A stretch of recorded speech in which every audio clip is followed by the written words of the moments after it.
जय हिंद दोस्तों। जैसा कि आप देख रहे हैं, आज लिखा हुआ है संख्या पद्धति। आज हम मैथ का ये चैप्टर कवर करेंगे। बिल्कुल बेसिक से स्टार्ट करेंगे और इसे करते करते आगे लेके चलेंगे। बहुत ही अच्छे से आपको समझाया जाएगा। आपकी आने वाली वनडे ऑल कॉम्पिटिटिव एग्जाम में आपके ये प्रयोग में आएगा। जैसे अगर आप टेट लिख रहे हैं, सुपर टेट लिख रहे हैं, या यूपीएसआई या कांस्टेबल कोई भी वनडे एग्जाम लिख रहे हैं, तो बहुत ही इंपॉर्टेंट चैप्टर है ये नंबर सिस्टम या संख्या पद्धति से कहते हैं। एक क्वेश्चन हर एग्जाम में पूछा जाता है। टेट और सुपर टेट के लिए कहें तो इसमें काफ़ी सारे एग्जाम में पूछे जा सकते हैं ये सवाल। ठीक, काफ़ी एग्जाम में पूछे भी गए हैं अब तक। बहुत ही आसान टॉपिक है और क्वेश्चन बनाना बहुत सरल रहता है। तो सबसे पहले बात करते हैं नंबर सिस्टम। तो नंबर सिस्टम ये है क्या, क्या चीज़ है, संख्या पद्धति क्या है, क्यों है। अगर हम बात करें मैथ की या गणित की, तो गणित जितना भी हम समझते हैं वो सभी का सभी संख्या पद्धति यानी कि सभी जो आते हैं हमारे नंबर से स्टार्ट होता है। ठीक है, जितना भी हम गणित पढ़ेंगे वो सब किससे स्टार्ट होगा, हमारा नंबर से स्टार्ट होगा।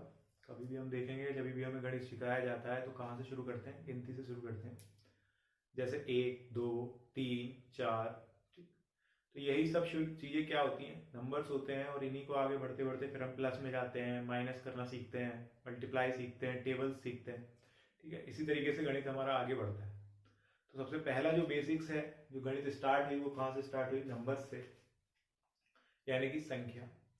संख्या से पहले बात कर लेते हैं, संख्या होती कैसे है, क्या किसे हम संख्या कह देते हैं और क्या संख्या होती है। जैसे सबसे पहले हमारे आते हैं डिजिट यानी कि अंक। अंक कौन कौन से होते हैं, 0 1 2 3 4 5 6 7 8 और 9। ये सारे के सारे हमारे होते हैं अंक या डिजिट। ठीक भाई, इन्हीं अंकों को मिलाकर हमारा बनना शुरू होते हैं संख्याएं। दो अंकों को मिला दी जाए, जैसे इसके बाद आएगा 10 11 12 13 14। तो इन्हीं अंकों को मिला के बनती है हमारी संख्याएं। कभी कभी एग्जाम में पूछ लिया भी जाता है टोटल अंक कितने होते हैं। तो जो अंक होते हैं वो 10 होते हैं। और वो 10 कहाँ से होते हैं, 0 से लेकर 9 तक। ठीक है, ये सारे हमारे क्या होते हैं, अंक, यानी कि सिंगल डिजिट में जितने भी नंबर होते हैं वो हमारे अंक होते हैं। ठीक है, इन्हीं अंकों को मिलाकर हमारी संख्या बनती है।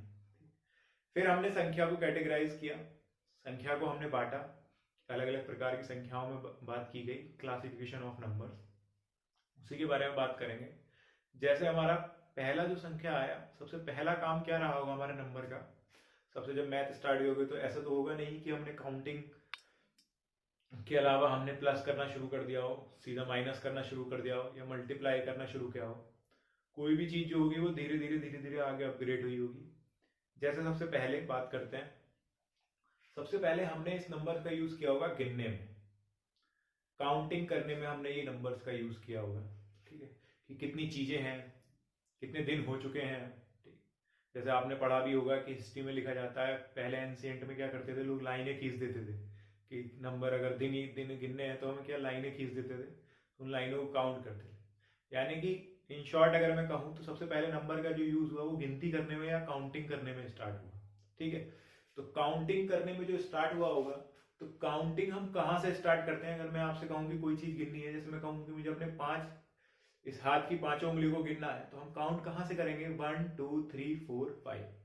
ठीक भाई, यानी कि हमारी जो काउंटिंग से स्टार्ट होती है वो कहाँ से स्टार्ट होती है, 1 2 3 4 एंड सो ऑन। ठीक है, इंफिनिटी तक जा सकती है, कितने भी नंबर्स हो सकते हैं। तो ये जो काउंटिंग करने के लिए नंबर स्टार्ट हुए, यानी कि जिन नंबरों से हम गिनती करते हैं या गिनती कर सकते हैं, तो वो जो नंबर स्टार्ट हुए उन नंबरों को हमने कहा प्राकृतिक संख्याएं या नेचुरल नंबर। तो सबसे पहला जो कैटेगरी आई वो आई हमारी प्राकृतिक संख्या। ठीक भाई, यानी कि प्राकृतिक संख्याएं वे सारी संख्याएं या वे सारे नंबर होते हैं जिनसे हम काउंटिंग कर सकें या गिनती कर सकें। कोई ऐसे तो नहीं कहेगा ना कि 0 1 2 3 4। अगर आपको काउंटिंग करने को दी जाएगी, कुछ चीजें गिनने को दी जाएंगी, तो आप कहां से स्टार्ट करेंगे, 1 से। 1 2 3 4 5 6 की कितनी चेयर रखी हुई है, 2 चेयर रखी हुई, तो 1 2। ऐसा तो कोई नहीं काउंट करेगा ना 0 1, ऐसा नहीं। यानी कि प्राकृतिक संख्या वे सभी संख्याएं होती हैं जिनसे हम क्या करते हैं, गिनती करते हैं या गिन सकते हैं। ठीक है, तो 1 से लेके एंड सो ऑन तक, अनंत तक कितनी क्या होंगी, हमारी सारी प्राकृतिक संख्याएं होंगी। इसके बाद क्या आया, इसके बाद धीरे धीरे काउंटिंग चलती रही, मैथ का इनोवेशन होता रहा। फिर आपने सुना आर्यभट्ट आए, आर्यभट्ट ने जीरो का आविष्कार कर दिया। ठीक, यानी कि वो प्राकृतिक नहीं था। आर्यभट्ट ने शून्य का आविष्कार किया, यानी कि वो प्राकृतिक नहीं था। तो हमने पहले प्राकृतिक संख्या हमारे पास पहले से ही है जिनसे हम काउंटिंग कर रहे हैं। उसके बाद में एक नया नंबर इंट्रोड्यूस हो गया जिसे क्या कहा गया, जीरो या शून्य कहा गया। यानी कि अगर हम जीरो को इंक्लूड करके बाकी सभी प्राकृतिक संख्याएं भी लिख लें तो इन नंबरों को हमने कहा पूर्ण संख्याएं।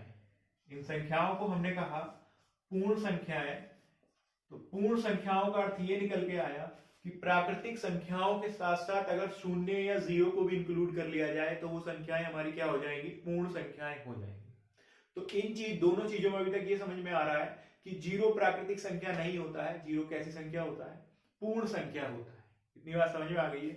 याद रखने का दूसरा तरीका ये भी हो सकता है, अपने अपने तरीके हैं। मेरे याद रखने का तरीका उस समय ये था जब मैं तैयारी कर रहा था, कभी कभी कंफ्यूजन हो जाता है क्या जीरो प्राकृतिक है या नहीं, इस चीज में हमारा कंफ्यूजन हो जाता है। अगर किसी को आता होगा तो बहुत अच्छी बात है, जो नए होंगे स्टूडेंट या जिनका मैथ सब्जेक्ट नहीं रहा होगा उन्हें कंफ्यूजन हो सकता है कि प्राकृतिक संख्या है नहीं। पूछ भी लिया जाता है कि जीरो प्राकृतिक संख्या है या नहीं, तो जीरो प्राकृतिक संख्या नहीं है। ये बात सबको पता है कि जीरो की खोज हुई थी, शून्य की खोज हुई थी, किसने की थी, आर्यभट्ट ने की थी, हमारे इंडिया में ही हुई थी। ठीक, तो याद करने का तरीका यही है, प्राकृतिक यानी कि जो चीज पहले से नेचुरली है। तो जीरो को तो खोजा गया यानी कि वो नेचुरली नहीं था। तो इसी तरीके से याद कर लीजिए कि नेचुरली नहीं है यानी कि वो प्राकृतिक संख्या नहीं है। जीरो कैसी संख्या है, हमारी पूर्ण संख्या है। उसके बाद आगे बात करते हैं, हमारी आती है पूर्णांक संख्या। पूर्णांक संख्या, हाँ तो दोस्तों हम बात कर रहे थे पूर्णांक संख्या की। तो पूर्णांक संख्याओं में अभी तक हमने पढ़ा कि हम प्राकृतिक संख्याएं हमारी 1 2 3 जिनसे गिनती की जा सके, पूर्ण संख्याएं आई उसके बाद जिसमें हमने जीरो को इंक्लूड कर दिया 1 2 3 के साथ। उसके बाद हमारी बात आई पूर्णांक संख्याओं पर। तो देखते हैं पूर्णांक संख्याओं में क्या होता है। अभी तक हमने पढ़ा कि 0 1 2 3 ये सारी हमारी होती हैं पूर्ण संख्याएं। पूर्णांक संख्याओं में आपने जैसे देखा होगा, पहले हमारे पास जीरो आया, ठीक है, 1 2 3 4 5 हमारे पास पहले से थे, ये सब सीखे। फिर आगे चल के हमने सीखा कि माइनस वाली संख्याएं भी आने लगी हैं, यानी कि माइनस का 1, माइनस का 2, माइनस का 3, माइनस का 4, यानी कि संख्याओं के ऋणात्मक मान। यदि हम 0 1 2 3 के साथ में संख्याओं के ऋणात्मक मान भी ले लें, जैसे -1, -2, -3, -4, -5, इसी तरीके से आगे, तो ये सारी की सारी संख्याएं हमारी हो जाएंगी पूर्णांक संख्याएं। तो इससे हमें एक बात समझ में आती है कि पूर्णांक संख्याएं वे सभी संख्याएं होती हैं जिसमें 0 1 2 3 प्राकृतिक संख्याएं भी हों तथा उनके साथ साथ संख्याओं के ऋणात्मक मान भी ले लिए जाएं, तो वे सभी की सभी संख्याएं हमारी किस प्रकार हो जाएंगी, पूर्णांक संख्याएं हो जाएंगी। ठीक है, पूर्णांक संख्याओं में जानने की बात एक ये है कि हमने यहाँ अभी सीखी कि ये ऋणात्मक मान होते हैं, संख्याओं की ऋणात्मक संख्याएं होती हैं। ठीक, तो इसमें हमारी बात क्या समझ में आई कि माइनस का 1, माइनस के 2, माइनस के 3, माइनस के 4, माइनस के 5।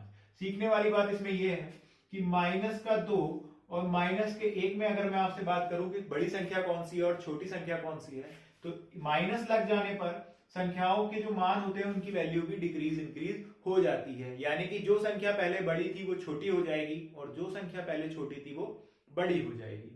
ठीक है दोस्तों, यानी कि अगर मैं बात करूं कि -2 और -1 में कौन संख्या बड़ी है, कौन सी संख्या बड़ी है, तो संख्या बड़ी हमारी हो जाएगी -1। छोटी संख्या कौन सी हो जाएगी, -2। -2 जो है वो छोटी संख्या है, -1 क्या है, बड़ी संख्या है। ऐसा क्यों, क्योंकि इनके आगे क्या लग गया है, ऋणात्मक चिन्ह लग गया है। यदि संख्याओं के आगे ऋणात्मक चिन्ह लग जाता है यानी कि वो माइनस में हो जाती है तो उनकी वैल्यूज भी चेंज हो जाती हैं। छोटी वाली संख्या बड़ी हो जाती है तथा बड़ी संख्या छोटी हो जाती है। आशा करता हूं आपको ये बात समझ में आई होगी। आगे बात करते हैं, सवाल किस तरीके से पूछा जा सकता है पूर्णांक संख्याओं को लेकर। जैसे यदि अब यहाँ पर 2 प्रकार की संख्याएं आ रही हैं, तो धनात्मक मान आ रहे हैं और कैसे ऋणात्मक मान आ रहे हैं। सवाल में भी आपको सीधे सीधे दिए जाएंगे, किसी और विषय पर सवाल पूछा गया होगा, लेकिन आपसे पूछा जाएगा कि धनात्मक प्रथम 5 पूर्णांक संख्याओं का मान ज्ञात कीजिए। ठीक है, तो आपको पता होनी चाहिए कि पूर्णांक संख्याएं होती क्या है। ठीक, धनात्मक बात करें यानी कि उसे कौन से मान चाहिए, 1 2 3 4 यानी प्लस वाली वैल्यू चाहिए। जब संख्याओं के आगे कोई चिन्ह नहीं लगा होता है तो उसे हम धनात्मक मानते हैं, पहले से ही वहां पर क्या मानते हैं, कि प्लस का साइन लगा होगा। ठीक, उसके आगे बात करते हैं माइनस की। अगर उसने कहा कि प्रथम 5 ऋणात्मक संख्याओं के बारे में बात करें तो कौन से हो जाएंगे? -1, -2, -3, -4, माइनस का 5। अगर आपसे पूछी जाए सबसे बड़ी ऋणात्मक पूर्णांक संख्या कौन सी है, तो सबसे बड़ी ऋणात्मक पूर्णांक संख्या क्या है? हमारी 1 है। अगर आपसे पूछी जाए सबसे बड़ी धनात्मक पूर्णांक संख्या कौन सी है, तो सबसे बड़ी धनात्मक पूर्णांक संख्या ज्ञात नहीं की जा सकती है, क्योंकि बड़ा तो कोई भी नंबर हो सकता है। सबसे छोटी बताई जा सकती है। सबसे छोटी धनात्मक पूर्णांक संख्या कितनी हो जाएगी? हमारी 1। और सबसे बड़ी ऋणात्मक पूर्णांक संख्या -1। ऐसा क्यों है? क्योंकि माइनस लगने पर संख्याओं के मानों में घटोत्तरी और बढ़ोतरी हो जाती है। जो संख्या बड़ी है वो छोटी हो जाती है और जो छोटी है वो बड़ी। तो सबसे बड़ी जो ऋणात्मक संख्या है वो -1 है और सबसे छोटी धनात्मक संख्या +1 है। ठीक है, 1 जो 0 होता है वो ना ही धनात्मक होता है ना ही ऋणात्मक। ठीक, तो आशा करता हूं दोस्तों आपको ये मेरी बात समझ में आ गई होगी। ठीक, मैंने आपको 3 चीजें बताई हैं, पूर्ण संख्याएं, पूर्णांक संख्याएं और प्राकृतिक संख्याएं। प्राकृतिक संख्याएं वे सभी संख्याएं थी जिनसे हम गिनती करते थे, 1, 2, 3, 4 जैसे। ठीक, पूर्ण संख्याएं वे संख्याएं थी यदि प्राकृतिक संख्याओं के साथ में हम 0 भी इंक्लूड कर देते हैं, वो हमारी क्या हो गई थी? पूर्ण संख्याएं हो गई थी। आगे बात करी थी हमने पूर्णांक संख्याओं की। पूर्णांक संख्याओं में हमने कहा था वे सभी संख्याएं जो 0 और 1, 2, 3 यानी कि प्राकृतिक संख्याएं तो हों, उनके साथ साथ उनके ऋणात्मक मान भी ले लिए जाए तो वो सारी की सारी संख्याएं हमारी कैसी हो जाएंगी? पूर्णांक संख्याएं हो जाएंगी। ठीक है दोस्तों, आशा करता हूं आपको मेरी बात समझ में आ गई होगी। धन्यवाद।